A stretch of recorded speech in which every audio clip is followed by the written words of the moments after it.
Hello and welcome to another episode of the CG Garage. This is episode number 335, featuring my good friend Jean-Michel Blottière, founder of the RealTime conference, and a really interesting guy who's got a very interesting past, right, Kristen? Mm-hmm. Yeah, it was a great story. Just in his home of France, starting off, just editing gaming magazines to producing TV shows. And then he moved on to the CG and animation conferences. And I think he said he was referred to as Mr. FMX at one point. So, and now he runs the RealTime conference. And even though it started during the pandemic, it was like extremely successful. And it was a cool story of him setting up the RealTime conference just from like Googling the domain name and the investors and choosing locations.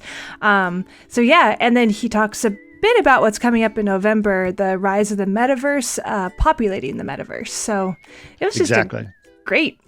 Yeah, great talk. It was cool. Jean-Michel and I have known each other for a long time. He was heading up FMX back in the day, and so when I used to go to FMX, I used to chat with him a lot. In fact, he asked me to be on several panels and do several talks there. So it's really great to talk to him about that kind of stuff. And now, obviously, like you said, he does the RealTime conference, which was funny. That was the last I had a flight and hotel and everything booked for New York, and just as the pandemic hit, and that was the first time that happened. And I didn't really know if it was going to, succeed, because it was like, I guess we're just going to to do it online. And it turned out to be a huge success. And so they came back again in April. He did it again this time, and it was even better. So there is going to be one more of these events he's doing in November, like you mentioned, and I'm going to be heading up one of the panels on that. I think I'm going to be talking about the role of NFTs in the metaverse, which I think I'm very excited to talk about. But we'll see. Yeah. So Jean-Michel has a colorful past. He's a colorful person and a very charismatic person. So it was great to have him on. Finally, after all these years, to have him on the CG Garage. Great. So we have a couple of events going on. Kristen, what's happening in our events section? Yeah, so you can find these out at chaos.com/events. The first one is on July 29th. It will be a Tool Farm, and it's going to be V-Ray for Cinema 4D webinar. You can just discover what's new there. And then on August 5th, Arculime Academy is going to be doing Materiality in V-Ray for SketchUp, and that will be a webinar. So you can learn everything you ever wanted to know about V-Ray 5 for SketchUp's virtual textures and advanced materiality techniques. And then our big one is on September 9th and 10th. It's our 24 hours of chaos. So 24 hours around the globe.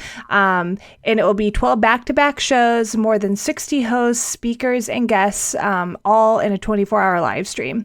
And you can find out more about that at chaos.com/24hours HRS.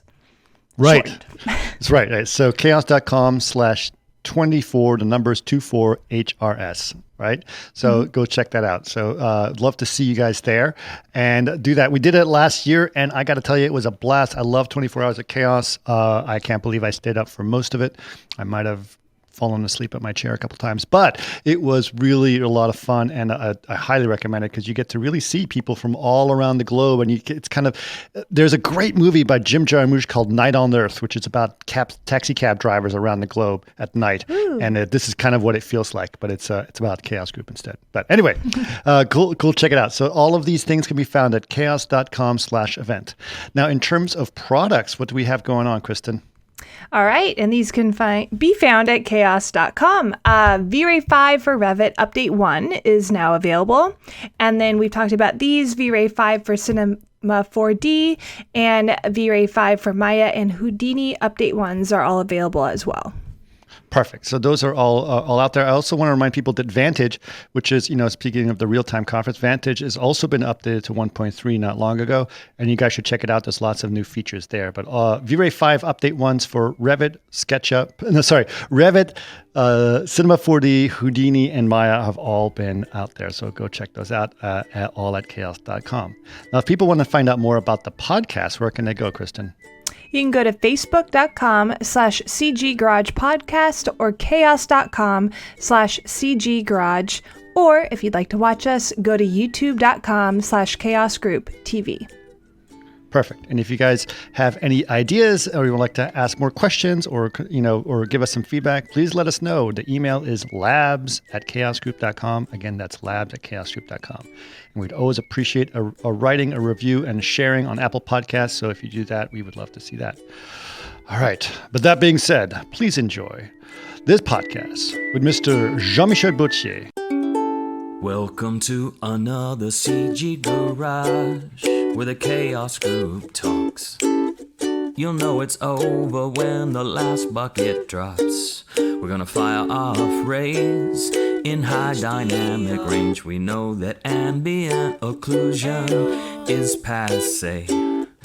Global illumination won't lead you astray. And while image-based lighting is really swell, you need to make sure everything has Fresnel. Well, listen, Jean-Michel, we've known each other for many years now, and we've done several fun things together.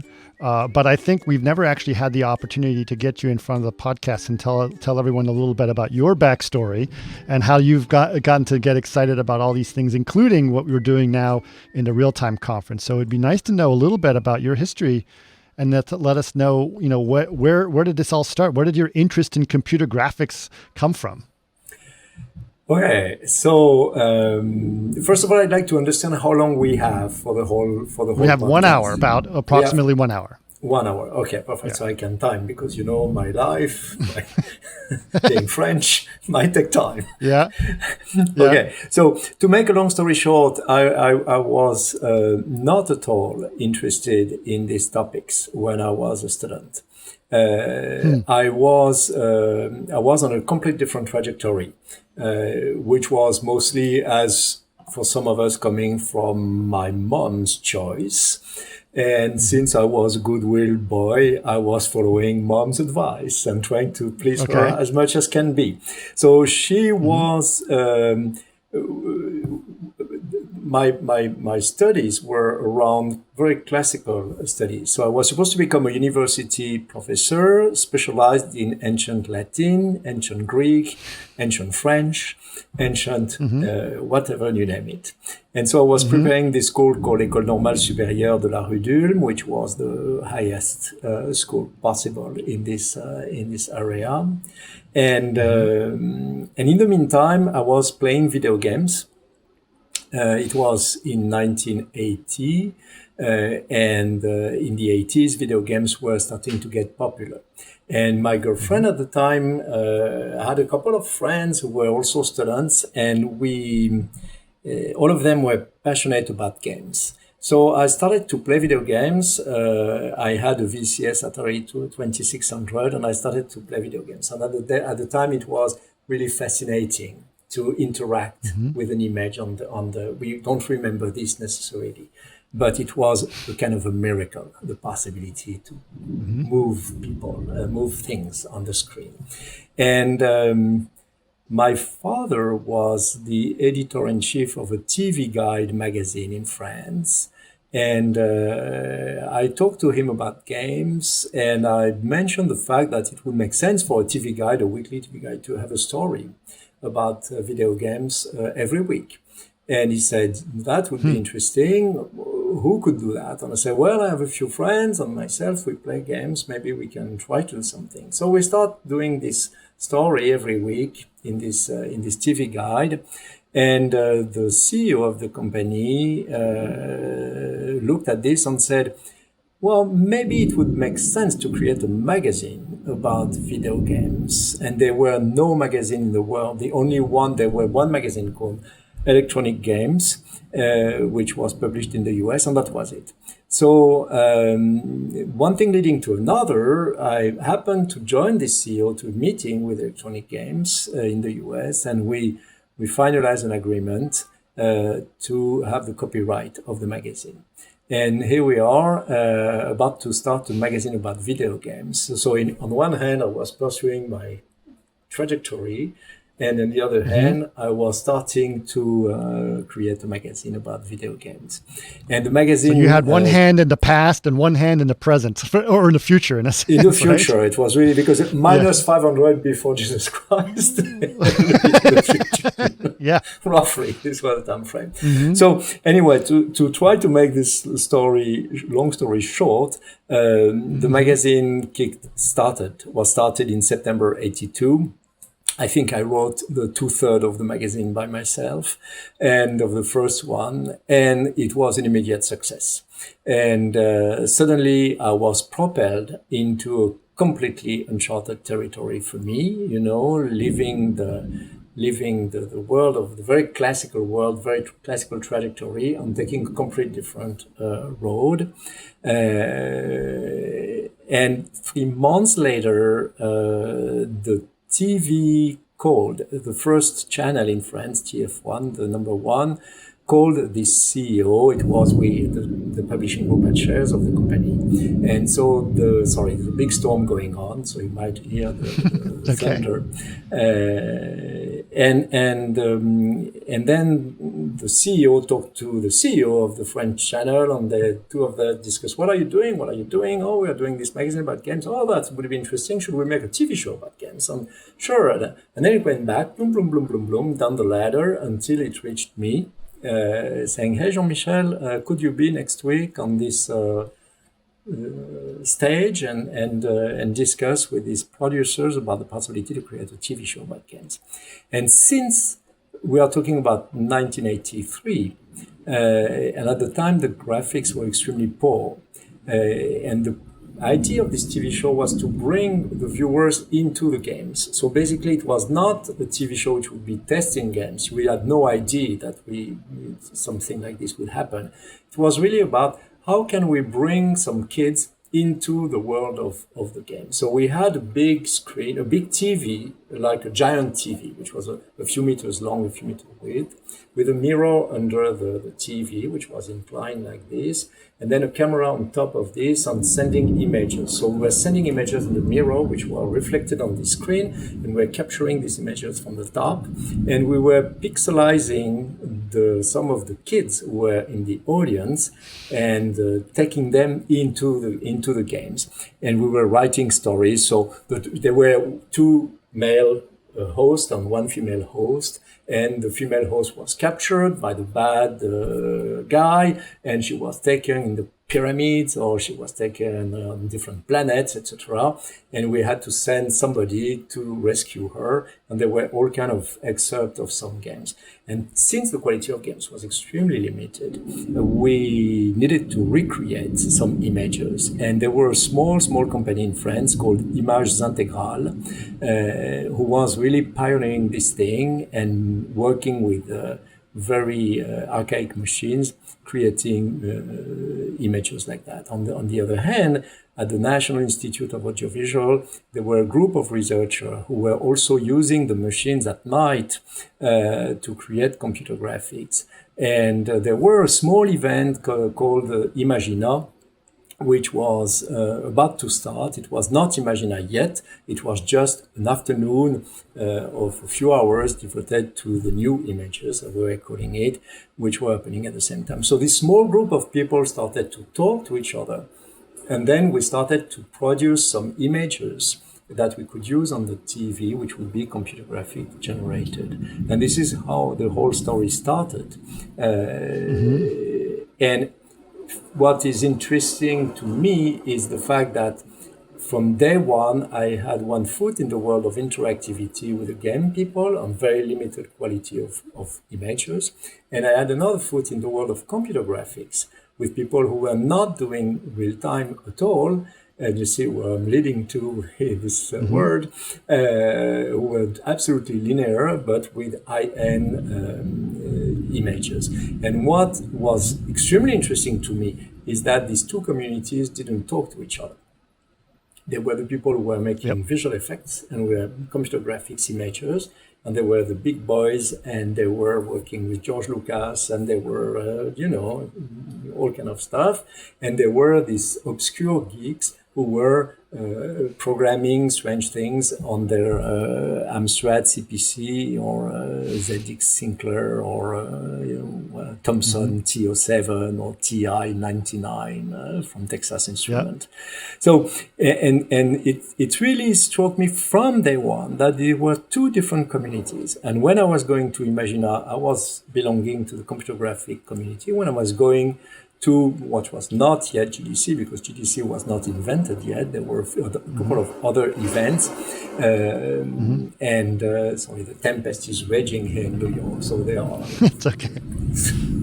It's a disaster. Skies are opening up. and we, so it was really interesting to see that these communities were not talking. And I was, okay, that's maybe something we should do to bring these communities together. And it took me a long time to do this. And it's exactly the same idea which is behind RealTime Conference. So after that, I did other magazines, I did other TV shows, all of them centered on these communities. I even created a TV channel with Canal Plus, which still exists, by the way, which is called Game One, which was before that called C: because it was beyond games. It was, again, trying to bring together people from the programming side or the more serious aspect of things and the game world. And then since I was the host on television, I was attending Imagina as a journalist every year. We wrote stories about Jaron Lanier and the Data Glove and the Data Suite in 1985 or something like that. There were very young men attending this thing, like Paul de Bévec or Ken Perlin, and giving brilliant talks. John Lasseter was there, but he was not famous yet. I had the pleasure to give him an award at the time. And since Imagina was looking for a host to give the award, to give this Prix Pixelina with Prince Albert, Princess Stephanie in front of 1,500 to 3,000 people in this beautiful auditorium of the Circus of Monte Carlo or something like that, they reached out and say, "Hey, Jean-Michel, you are interested in the topic. You're a journalist. You speak more or less English, and can you do it?" So I became the host of this Prix Pixelina. It worked pretty well, so I did that a few years in a row, which made my face visible. You know, I was on one hand, I was on TV, which was giving me some visibility as well, but I was also in front of this specific community, the guy who was hosting every year this Prix Pixelina and giving awards, basically giving the physical awards to all kind of wonderful people. And at some point, Imagina was looking for a general manager, and they asked me, "Would you be interested?" And I had no idea about event organization because I had been doing TV shows and magazines for my whole life, but I was in contact with this thing. So, you know, when I started as a journalist in video game, there were no magazine about video games. So there were no training possible. It was just jumping into cold water and swim the best I could. Tilt was the name of the magazine was Tilt. And it was the first magazine in Europe devoted to video games. At the time, there were electronic games in the US and Tilt in Europe. So I believe I spent a significant time of my life doing things that I didn't have any training for, but ultimately it worked. I probably learned how to swim pretty fast. And then I discovered the organization of conferences, and I was fascinated by this. I thought it was a very, very cool job. You know, you spend half of your life going from labs to studios and meeting with all kind of interesting people. You see the rain that you listen hitting the windows. It's a serious business, yes. And it sounds good, though. I like the sound of the rain. We don't have much in California, so it's nice to hear rain. Yeah, well, welcome to New York. There's a lot. It's very cool. That's okay. Yes, definitely. And well, I don't know where I was. So We're talking about your Tilt magazine. You were doing that, and then the conferences. You were on the conferences. Yes. And And I I was thinking that organizing conferences was a very, very cool job. You know, you spend so much time meeting with so many interesting people. You can go wherever you were. You can go to. You have access to any laboratory, and I got really, really interested in what I call creating a moment of collective intelligence, bringing bright people together. Some of them know each other, some of them don't, and creating these unexpected encounters is something which is really, really fascinating. So I've been running Imagina for a few years. This is how I met Thomas and Renate Hegele, the co-founders of Film Academy on FMX. So Thomas and Renate were coming every year piously to Imagina. And at the time, you know, I was the French guy having dinner with Prince Albert and in Monte Carlo, glamorous conference. So, and Thomas and Renate were extremely shy, extremely humble, etc.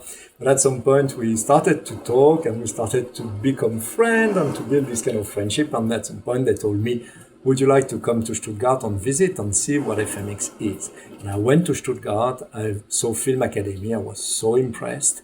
And I had been hearing so many good things about FMX before I joined that I was interested. And we have pictures of Thomas and I talking and we're bending towards each other, you know, very excited with what we could do, and it was exactly the right moment to join FMX because FMX had been going on for 10 years as a very German event, very low key, mostly for students, etc., but with a reputation which was growing up.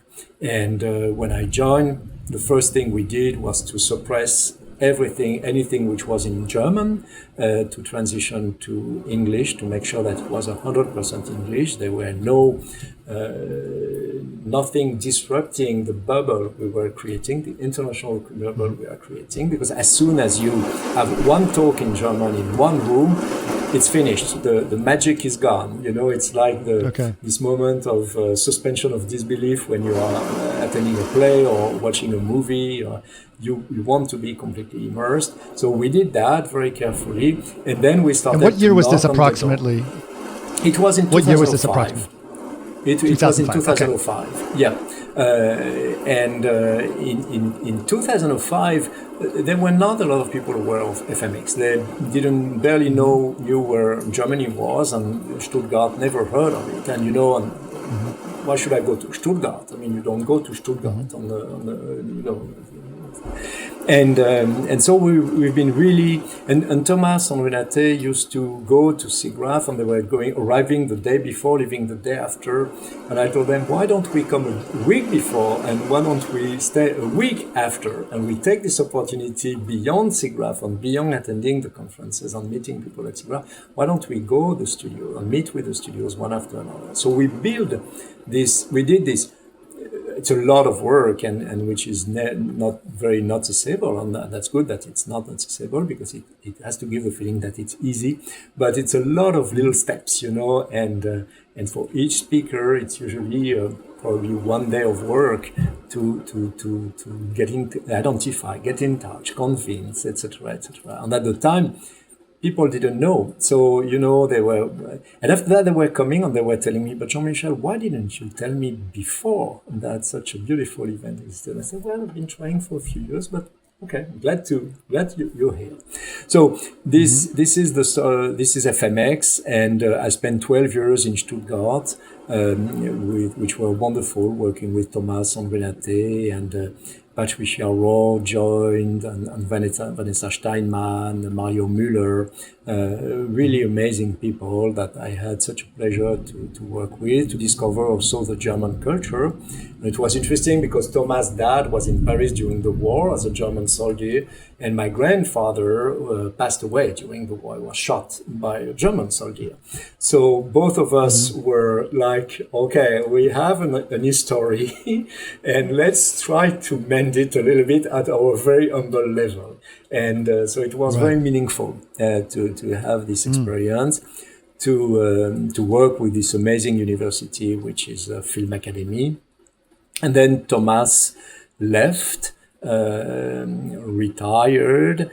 His wife Renate followed, and I kept going. I was the kind of the last flag bearer of the what I would call the historic FMX, I would say, and like a canal historique, you know, and then after a couple of years, I thought that it was all right, it was okay. I did what I had to do with FMX. I was pretty proud of what we achieved with FMX, how we positioned the thing. And it was time to move on. It was time to go somewhere else. And again, at FMX, it was difficult to bring the game people to FMX because the game people, they go to GDC, they go to E3, they go to DICE Summit, they have their own network of events. The animation people, they go to ANSI, visual effects people, they go to FMX or they go to SIGGRAPH. And again, it was obvious that there were predominancy of visual effects studios and people at FMX. And of course, a little bit of games, a little bit of this, a little bit of that, but not so much. And I was still with this idea that at some point these different communities would have to talk to each other, would have to converge. And I was still running FMX when I went to GDC in 2017. And I knew FMX was supposed to happen a couple of months after GDC. I knew it was my last FMX, but I didn't want to tell. It had to be, I had to keep to finish the job in a way. And I only told it to a very, very limited group of people. I told it to Kim Library and Marc Petit, to David Morin, to Dave Gouget, to Eric Roth. And I told them I have an idea of a conference which we call the RealTime conference. And the idea really came during GDC, and I remember vividly having this idea. Okay, every year at FMX we had a theme.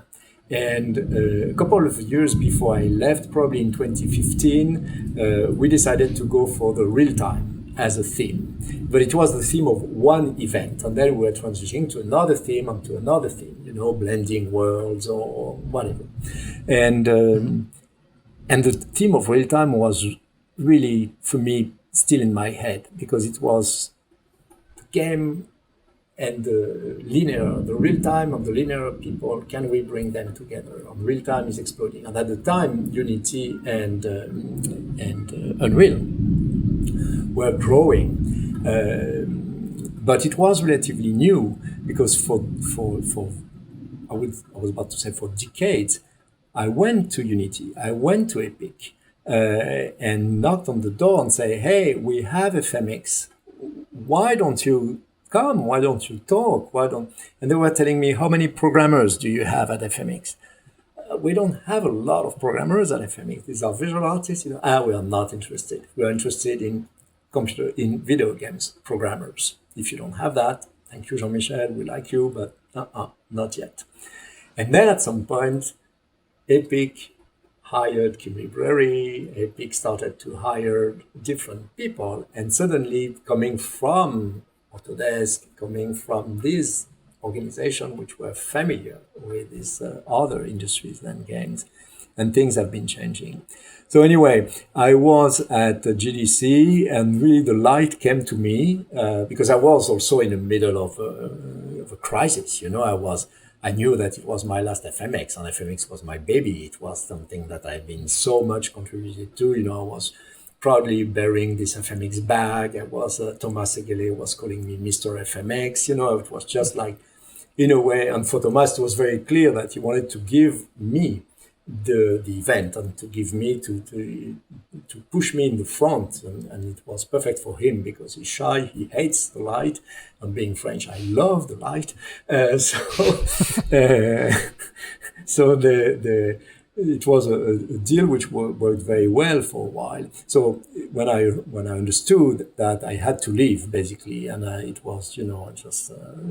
It was not easy, so it was a complex GDC, and suddenly the light came, real-time conference, and I run on my computer to look for www.realtimeconference.com.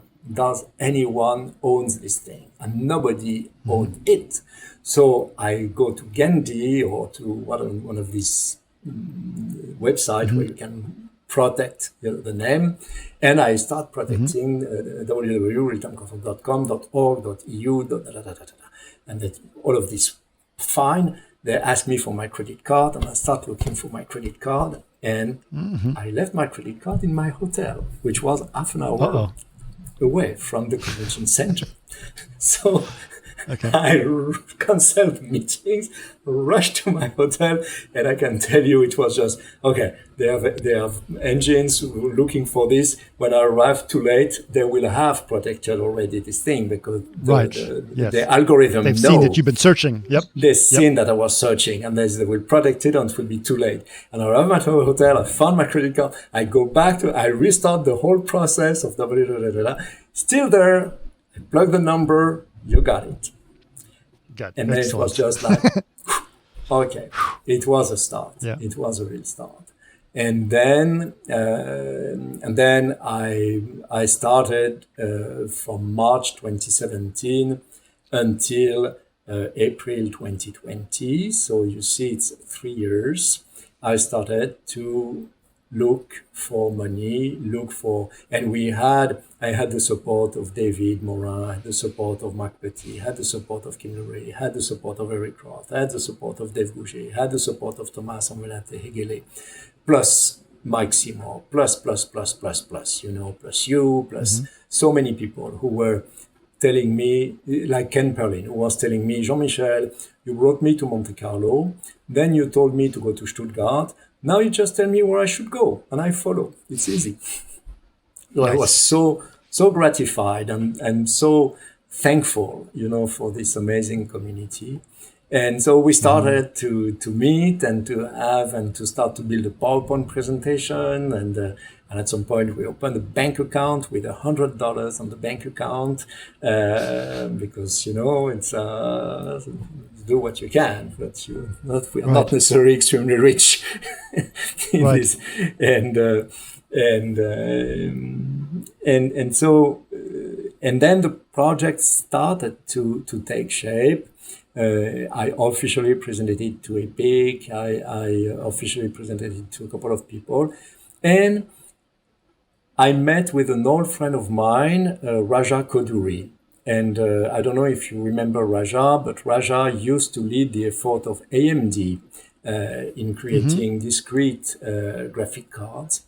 And Raja is behind a lot of top products from AMD. And Intel hired Raja. You remember Project Larabi 12 years ago, something like this. Every 10, 20, 15 years, Intel steps back and say, we cannot let NVIDIA or AMD lead the race in the field of graphic cards. We have to do something. And they hired Raja, who is in charge of probably 3,000 engineers all over the world to create new generations of graphic cards. And I met with Raja at the SciTech Awards. He had a beautiful purple tuxedo, something, very flourishing. And, hey, Raja, how are you doing? I heard you joined Intel. Yeah, so I'm very happy with that. And what about you, Jean-Michel? Well, I'm working on the project of a real-time conference. Oh, what is that? And at the time, the concept was an event which would happen simultaneously in different cities. So the event was supposed to happen between Munich, New York, and Paris, 3 cities, connected to each other with local events in each cities, and then expanding to LA, expanding to Mumbai, etc. So Raja, I think, found the idea completely stupid, but extremely interesting. And he probably thought, and he told me after that, I think he confessed, I think it's probably during the first RealTime conference, when I met with Jean-Michel, I thought he was crazy and with his project. But still, he was interested. So he asked me, could you come next week to San Francisco to my office? I said, of course. I went the following week at Intel in Santa Clara, and we had half an hour only, so it was very fast, and I was talking too much, as I do right now. And at some point, Raja stopped me and said, okay, I understand, but now I tell you what you should do. If you would like Intel to be interested into your project, you should talk about creation, you should talk about streaming, and you should talk about display. So it's creating, it's sending away, and watching. And if you cover these three pillars, then Intel would be interested in supporting. So I said, okay. We'll change the program accordingly. We will shift a little bit, and and it was coherent as well. That was topic which were really interesting. All the transmission issues are super interesting, and after that, the display thing, it's a little bit more difficult. But with the haptics and everything which is happening, the way we experience these images, obviously, it becomes more and more interesting. And then Raja and I kept talking. And at some point, I was in contact with marketing directors who were asking me basically, how much money do you need? I said, I would need $1 million. And said, well, we cannot really give you $1 million. We can give you $500,000. And suddenly the bank account went from $100 to, and Wow.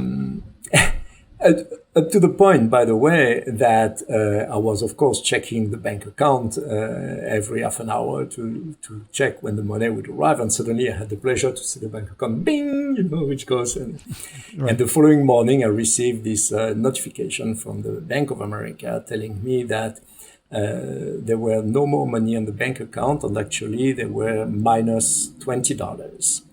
On the bank account. So I was, what is that? I go to the bank account and I see that there were minus $3,088.888.88 minus in red, bold. And it took me a week to get my money back, to understand what would happen. Since the bank account had been at $100 for months, Bank of America thought that it was a mistake, that something was wrong with this arrival of this 500,000. So they blocked the bank account, putting it in the negative to make sure that I wouldn't be able to use credit card or pay anything. And it took me a week of fuming, screaming, threatening to get my money back. And then everything was back. And wow. we were able to keep going. These are really the stories of entrepreneurs. I'm sure that anybody who kickstarted a startup, we all have stories like that, I'm sure.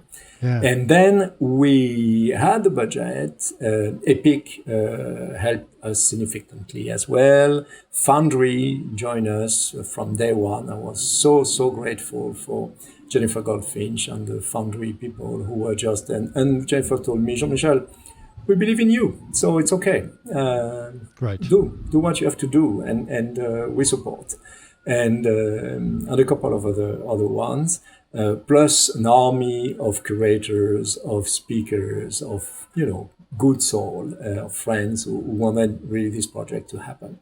So we started building the project between New York, Paris, and Munich. The idea was in Munich we would have the automotive industry, and the German community would be in Munich, which is the city which has been competing a lot with Stuttgart, and Munich was not too happy to see that Stuttgart had FMX and Munich didn't have FMX. So it was also a good opportunity to create something in Germany with Munich.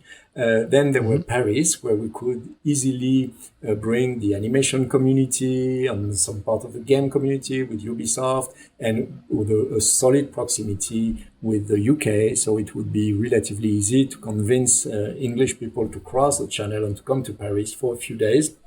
It's not the worst place in the world. And New York was interesting as well, because I live here. So it was interesting to me to create something. And I was also interested by the fact that there's no serious solid event on the East Coast. And you would think that in Montreal is a super powerful ecosystem, but there's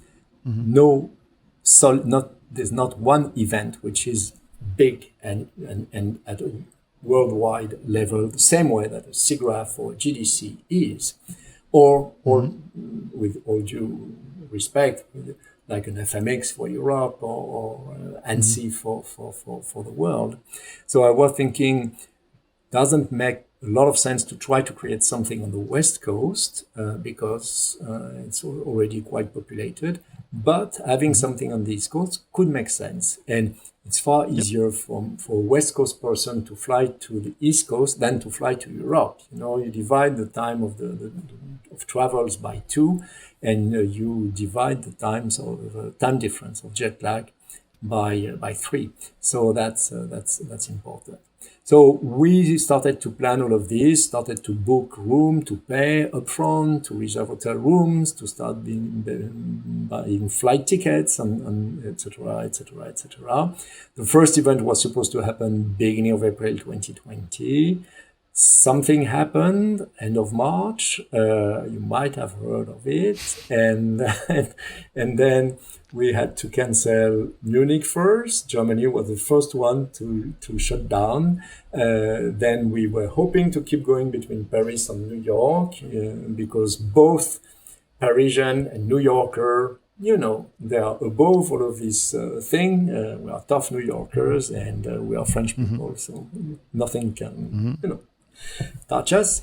But after a while, we had to understand that, yes, the virus was not respecting the local cultures and attacking anybody indifferently of what they thought about themselves. So we had to shut down Paris. We tried to regroup everything in New York, and then we had to cancel New York. And then we had to make a decision. Do we cancel the whole thing, which other conferences did, saying, okay, we cancel everything, see you next year? Or do we try to do something? And obviously, we tried to do something. We changed completely the structure and vision, because the original structure was very classical. It was different rooms running in parallel, with normal session, which would be 45 minutes long, 15 minutes Q&A, and a 5-minute break in between each session.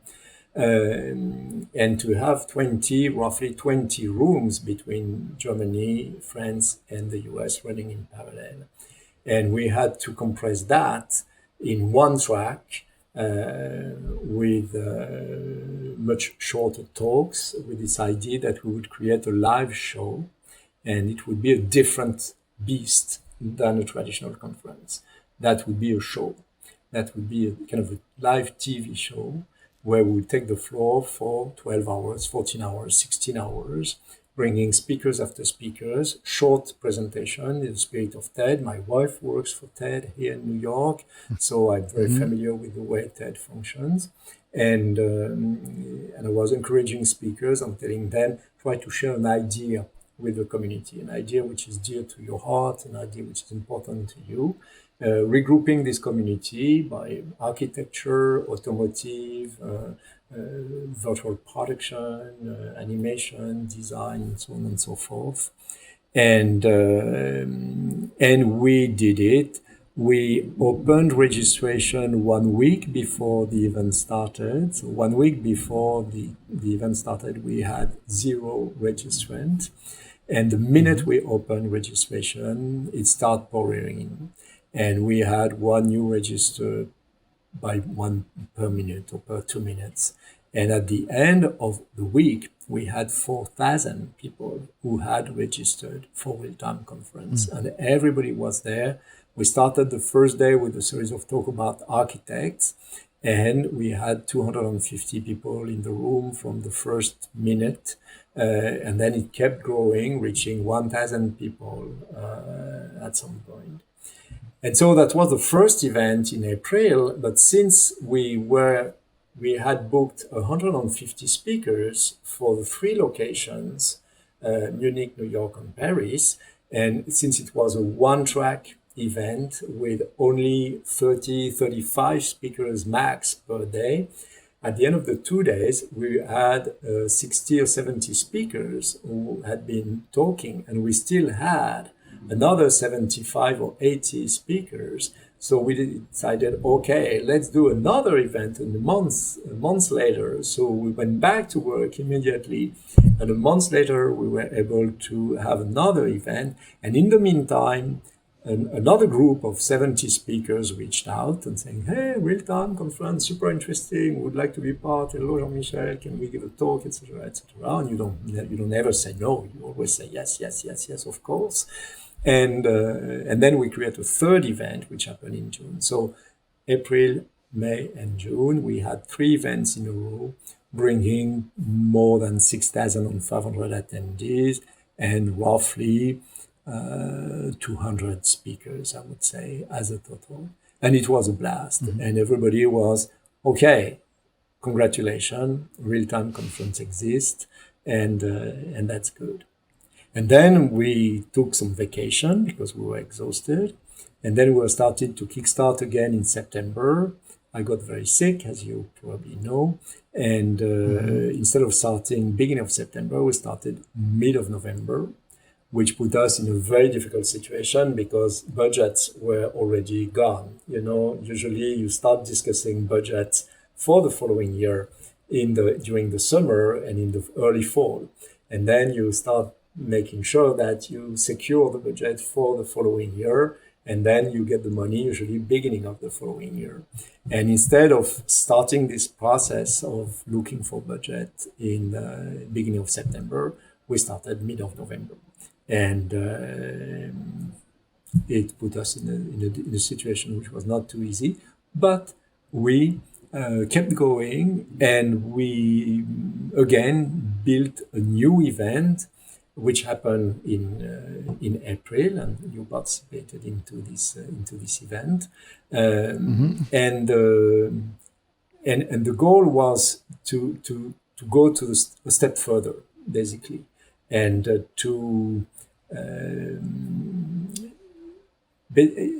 when we did the first event, it was in the configuration I am at the moment, which is in my apartment, in my office.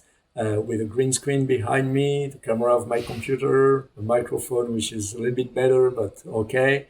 And with a little background with the real-time conference logo. And it was okay because it was the first event. And then other events started to look into this virtual organization.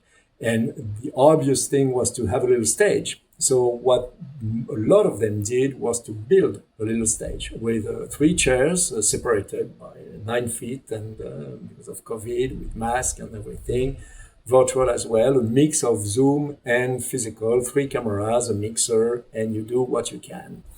And it's okay, but most of the time it's not at the level of a TV show. And we are extremely, extremely educated in regards of quality of images. And we are used to have beautiful images, beautiful lighting, beautiful makeup, perfect things everywhere, rhythm, something which goes fast because TV is a special thing. So if you try to bring this model of a traditional conference and to embed it in a TV studio stage thing, not too sure if it works so well.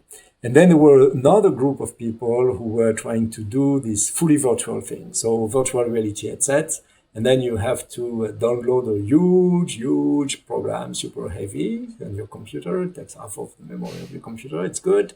And then you create your avatar, which is Playmobil-like. So you present yourself with a little Playmobil, and you send your Playmobil into a conference. And then you try to understand where you have to go, and it's not necessarily too easy.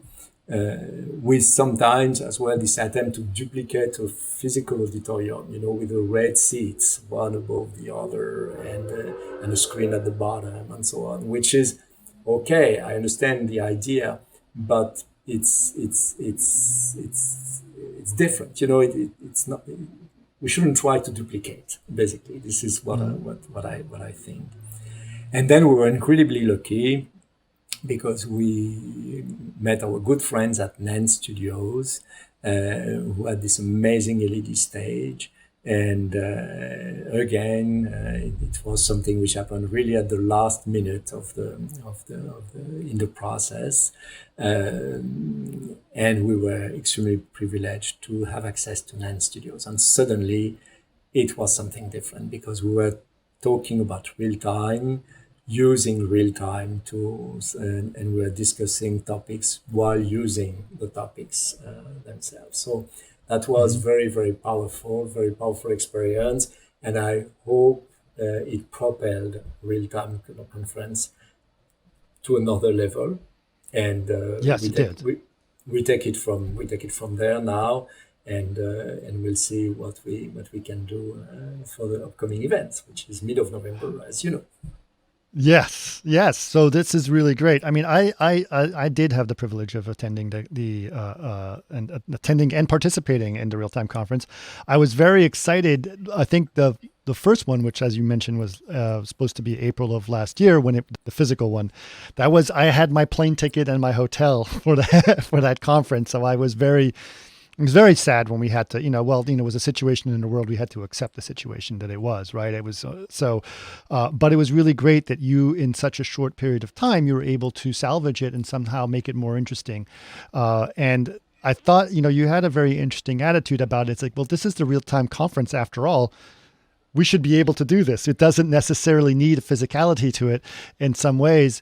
And I think that's what made it very interesting. And then the second one, like you said, the presence of you on that stage, it felt a lot like a big sporting event, or some kind of, you're watching the Olympics, and now we cut back to Jean-Michel. He's going to give you the next great subject that we're going to talk about, and it just felt very, very dynamic. And I think it was it was really a lot of fun. The other thing that you did at that conference is that you did exactly what you said you were going to do or what you got interested in at the very, very beginning. All of these communities never really spoke to each other before, and this was the first opportunity for them to do that. And so that was really kind of a great thing, because as you know, I have many different backgrounds that are in the same situation, architecture, and I've worked in automotive advertising, so I know about the automotive industry. And then I obviously did visual effects and my interest in virtual production and all of those things. So it was, and digital humans. So there was a little bit of everything for me. There was like a kid at a candy store going, oh, I can go to any one of these talks and it's all going to be great. And what was also nice about it is I didn't feel like I was missing out on anything, because you did allow it to sort of happen all simultaneously. It was a really great conference, and I'm very much looking forward to November as well. But what is it about real time, do you think, that suddenly now is the time that real time is becoming important in things that are not just video games, that are other parts of things? What is it that's making it special at this time? Well, there's obviously an acceleration of time, and it's coming it's coming from a long way. This was, for me, it's fascinating. It's been almost 40 years that 40 years actually, that I've been had the pleasure to roam these worlds, and I could see it coming from day one, basically. So I was mentioning the importance of these beginnings and seeing these communities which were doing things very, very differently. And I kind of knew that they would have at some point to converge. And when I was looking at the time it was taking to calculate images, to render an image for a movie, and when I was looking at the game people prototyping games with tools which were extremely fast, and of course there were an abyss between the quality of the image and the weight of each image was not at all the same. And the game people have been, in a way, privileged by the limitations of the machines. It gave them a huge advantage because they had so many constraints that they had to invent things, algorithms, and tools which would be extremely light. And when the movie people didn't have at all this concern, you just had to have a bigger render farm, and that was it, and buy more machines and buy more processors and more power, and that was it. They had not this constraint. So I believe the game people were extremely privileged having this kind of constraint. Remember the ZX81, 2K of memory. Yeah, that was my first computer, I think, when I was, Yes. So how do you, and there were flight simulators on ZX81, we were pretty challenging to play, very difficult not to crash landing your plane. Yeah. And so, and then there were this evolution, and it was taking less and less time to calculate heavier and heavier images. And in the meantime, the game world had access to more and more powerful machines. So suddenly, and you remember the CD-ROM, you remember the blue, all these discs and like the Video Pack Philips or these machines like that. Or even some arcade games using disk, where suddenly you had this capacity of storage.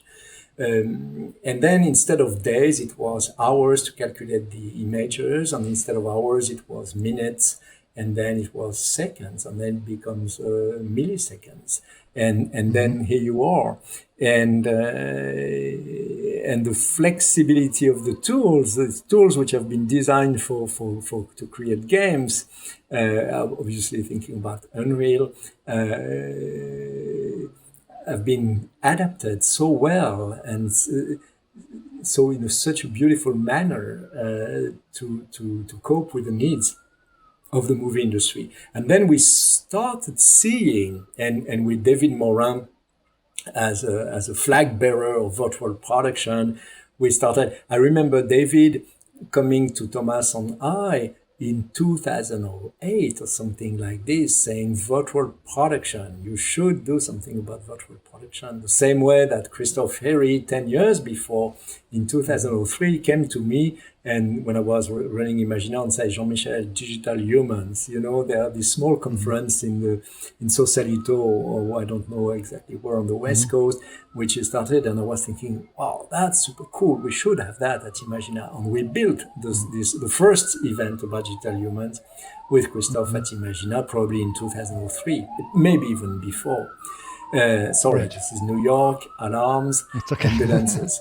And so RealTime is needed. It's exactly, for me, the same phenomenon where we saw the first hypertext capacities. I remember the first press conference where the people from Le Robert, which is this dictionary, French dictionary, which is 10 volumes, beautiful piece, showing us that, okay, this is a program and you can look you can enter 3 keywords, and it will find the excerpt of a poem that you are looking for, and it will give you the author, and it will give you the date, and it will give you some, and it was just, this is amazing. And so you see, all of these steps are leading to the fact that what you see is what you get. You want to have an immediate feedback, and plus this acceleration of time, plus the acceleration of rhythm, the acceleration of rhythm in the song, the acceleration of rhythm in the movies. It's difficult for us to see movies from the 50s or 60s they are too slow. It's not the way. We are not educated anymore. It has to go fast, you know. In the song industry, there were surveys showing that 20, 30 years ago, it was absolutely okay to have a musical introduction which was lasting 30 seconds. Now, as of today, it's impossible. You cannot have a music instrument only introduction. You have to step immediately, as soon as possible, into the song itself. You know, so time is shortening, and that's the TikTok culture, right? So yes. Yeah. So this and the video game community industry has been contributing to things. When you push the thing, you want an immediate result, and this is why all these streaming questions are so important, and latency questions are so important. But it will be solved, and then you will get immediately what the virtual character will follow the movement and look at what Matt Workman is doing, presenting on YouTube every week and playing with Unreal on MetaHuman and showing how does. And in 10 years from now, we will look at, in 5 years from now, in 3 years from now, we will look at this saying, oh, look, it was only 3 years ago. Oh my God, it gives the feeling that it's been 20 years ago. So we are getting there, and we are super privileged. I believe we are part of a generation which is extremely privileged because we had the chance to be there at the beginning of this revolution. When I started as a journalist, my dad told me, Jean-Michel, you have to learn how to use a typewriter machine, clack, clack, clack, clack, clack. And you have to train on an old machine. You don't train on an electric one, train on a traditional one, because you will see that in the newspapers, in the magazine that you will work in the future, you will not have access to modern equipment. You will have access to old machines. So better trained to learn how to type. And I politely, as a good kid, learn how to type on a mechanic machine, clack, clack, clack, clack, clack, clack, clack, clack, clack, clack. And would give me a lot of dexterities now with the computer. We are so privileged to have seen this evolution, to have seen this revolution after revolution after revolution. And there's always a new wave, which is more powerful than the following one. There were the wave of video games, there were a wave of visual effects, there were a wave of virtual reality, and now there's a wave of real time. And as long as you stay on your board and you don't fall, and you are interested in looking for the next wave, it's okay. Life is good. Right. Excellent. Well, okay, let's talk a little bit quickly. We're nearing the end, but I'd love to hold a little ideas of what's going on in November, which sounds very exciting. And if you can give us a little idea of what that's going to be like, and then also let people know how they can continue to follow you and follow all the amazing things that you guys are doing. Yes. So basically, to follow us, it's easy. You go on the website, www.realtimeconference.com, and then you will find all kind of hashtags to follow up on LinkedIn, to follow up on Twitter, to follow up on Facebook, on Instagram, etc., etc. If you want, you can subscribe to our newsletter, and then that's a very good way to stay on top of what we are doing. So this is a good way.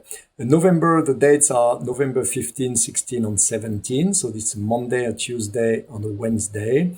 3 days in a row, 16 hours per day of live show. As for the last April event, we take the floor at 5 a.m. So it's an interesting rhythm. You know, I wake up at 2:30 a.m. in the morning. At 3:30, I leave my place. At 4 a.m., I'm in the studio.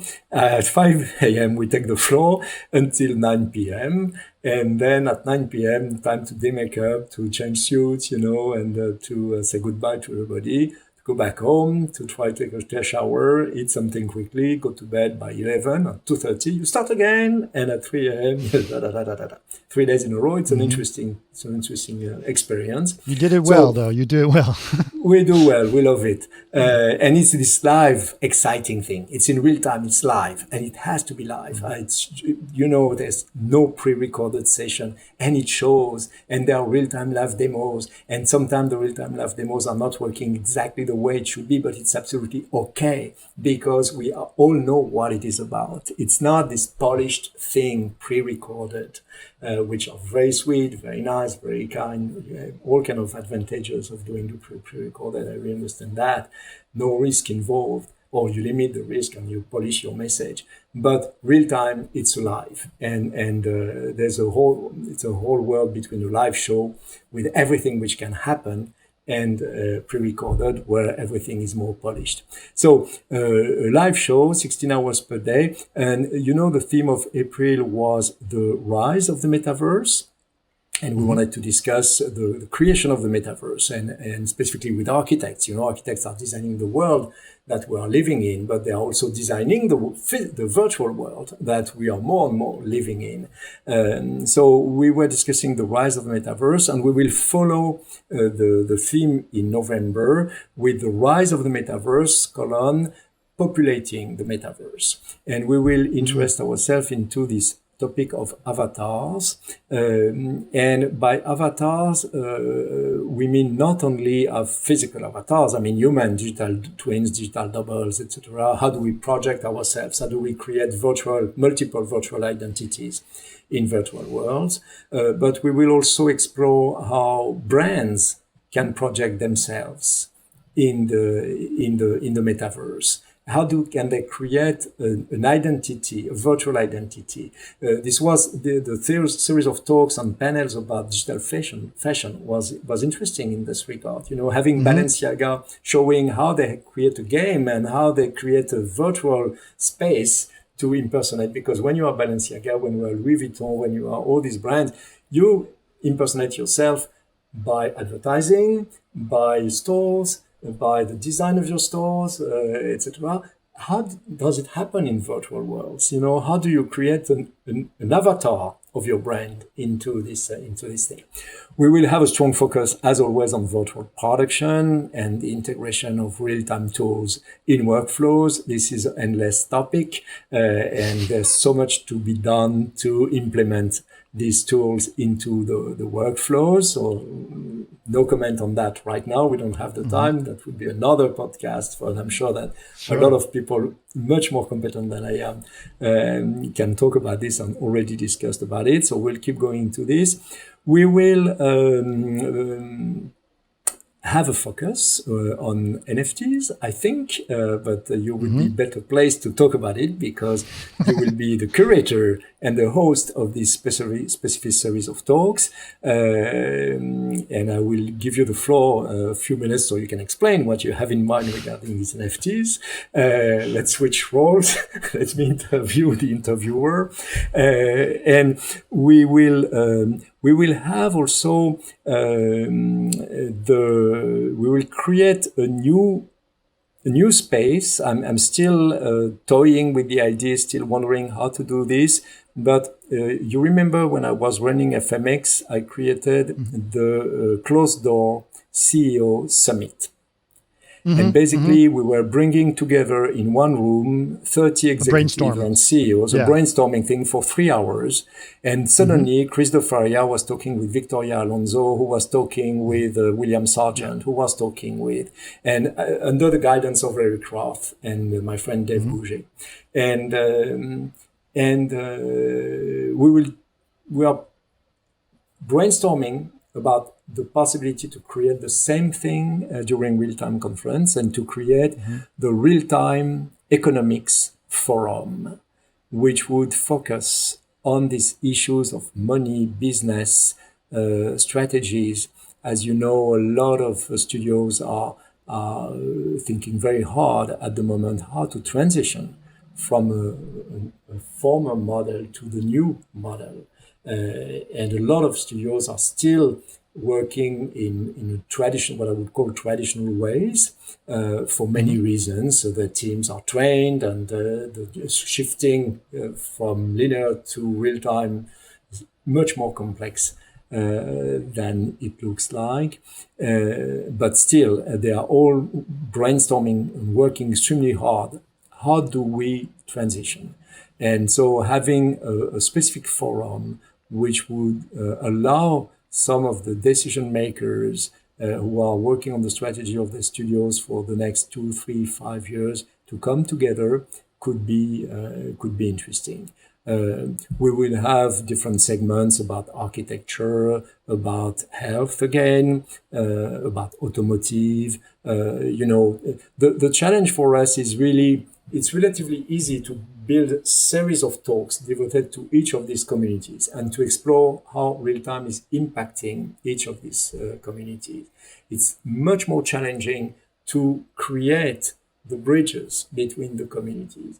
And we will explore a new format, which would be probably more like on the fireside chat or the roundtable format instead of panels on presentation, which would give the possibility maybe for two people only to talk together about a specific topic. And then you could have a digital fashion specialist talking to a VFX person. You could have a meta-human creator talking to an automotive engineer and exploring how your work is impacting my work and vice versa.